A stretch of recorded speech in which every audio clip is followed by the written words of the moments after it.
বুঝছেন, উনি যদি ইনশাল্লাহ নমিনেশন পায়, এমপি হয়, ইনশাল্লাহ অবশ্যই মন্ত্রী হবে। আর মন্ত্রী হলে ইসলামের উন্নয়ন হবে।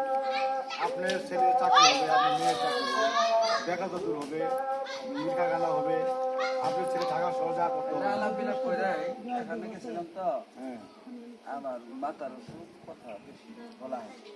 আলাপ করলাম আমরা বর্তমানে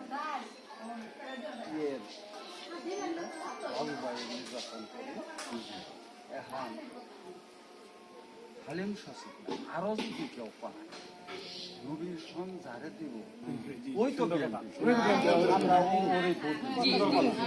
আমরা যদি বিএমপি আছি, এই সেন্টারে 4,000 ভোট আছে।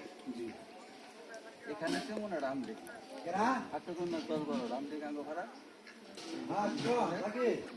সামনে তখন 10-12 আমলিগ নাই তাহলে বাবু সঙ্গে সব ধ্যান ধ্যান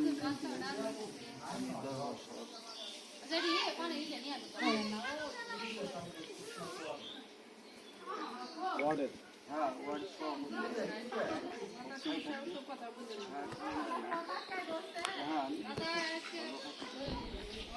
নমিনেশন যদি না হয়, যে পাবে তাকে নমিনেশন পাওয়ার না, নমিনেশন যদি না পায় তাহলে তো আর প্রশ্নই আসে না না।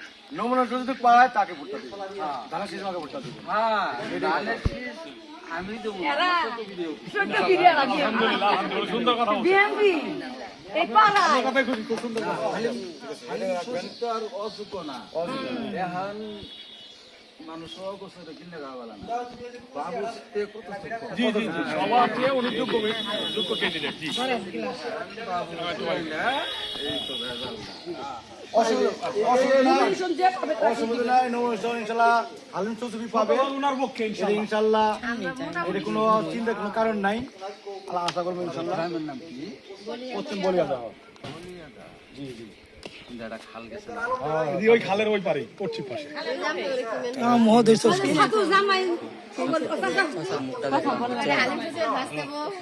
দেখলাম সচিব সাহেবের ভাইস করবো এই যে এইটা সবাই ইসতে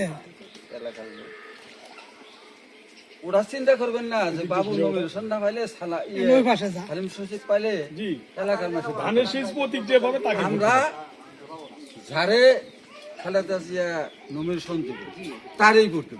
ইনশাআল্লাহ কোনো ভেজাল নেই। সুন্দর কথা বলছে।